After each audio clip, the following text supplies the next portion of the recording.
Hi, folks. Kevin James here. I trust this message reaches all of you well. I wanted to go through a list of traits today, and they're an important list because they're a list of traits for good leadership.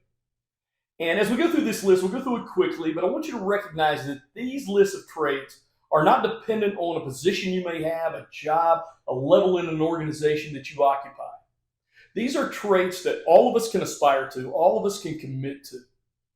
And so, no matter what your role may be in an organization or what kind of team you may be a part of, these are traits that can really help with the impact you make on others in the organizations you may work for, on the teams you may be leading. So, the first one, the first trait, be optimistic. Let's be honest, negativity sucks. Now, skepticism is needed, okay? But when you're establishing a direction, when you're establishing a mission, a vision, if you're really trying to get buy-in, having an optimistic attitude is so essential to setting a healthy mindset with yourself, with the people around you, with the team you may be leading. Think about everything we're surrounded with each day, technology, different things, all of which started as concepts or ideas. If they were all met with a pessimistic mindset, would they have gotten off the ground?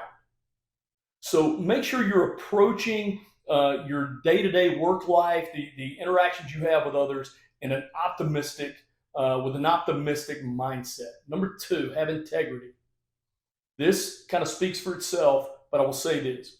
If you have integrity, the people around you or the people you're leading will notice, and you can have a great impact on them. If you don't have integrity, trust me, the people around you or the people you're entrusted with will notice, and the only impact you'll have will be a negative one.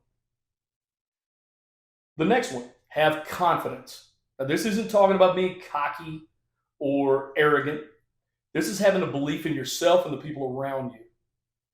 Having a belief in the direction you're taking, the course you have set, the belief that you can accomplish, and knowing that you may have to adjust that plan or adjust that direction, having confidence in that process and the people around you. One challenge, as things don't go your way, if things don't happen right off the bat, don't let your confidence wane. Learn from those things, adjust the plan, and continue to move forward. The next one, supporting others. This is important if you're a teammate or if you're leading a team.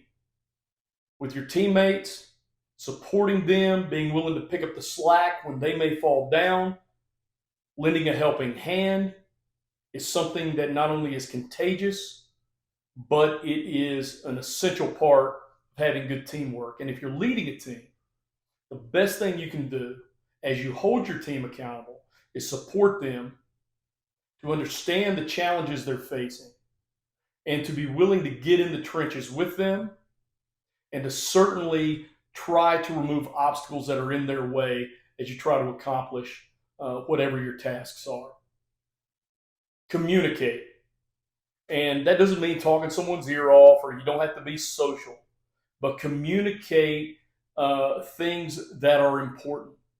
If you're a leader leading a team, communicate the mission, communicate the why, the how. Why is this important? How are we going to do it? Why should we believe that this is possible? If you're a teammate, be willing to communicate things you've noticed or learned, things that may be bothering you. Clear the air, but make sure you are communicating. There's nothing more effective in creating a healthy environment than healthy communication. If you do all these things, then the next thing usually is comes naturally, and that is inspire action. Now that's not easy to get someone or a group to move in a certain direction, to buy into a vision or a goal once again a set of or a path of action to accomplish something. But if you're doing the rest of these things right, it will be very easy to inspire others to move towards a goal, or commit to improving or growing, or invest in each other. Then finally, be decisive.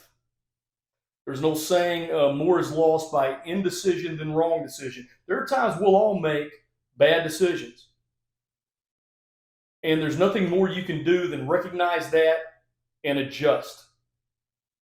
But if you do the legwork of gathering the proper information and you analyze it for a good amount of time, make an educated decision and move forward. If it turns out to be the wrong one, pivot and adjust. But don't look back, don't second guess. There's nothing more frustrating many times than setting course down a path and then stopping and having to back it up or always question. You'll never be fully committed unless you are decisive and confident in the decisions you make. Now, these were 7 traits for good leadership. But they certainly aren't all traits that a good leader may possess. So if there's any other traits that come to mind for you or that ring true for you, please share them in the comments. I certainly will appreciate it, and I believe everybody will benefit. I hope all of you have a great rest of your week, and I will see you in the trenches.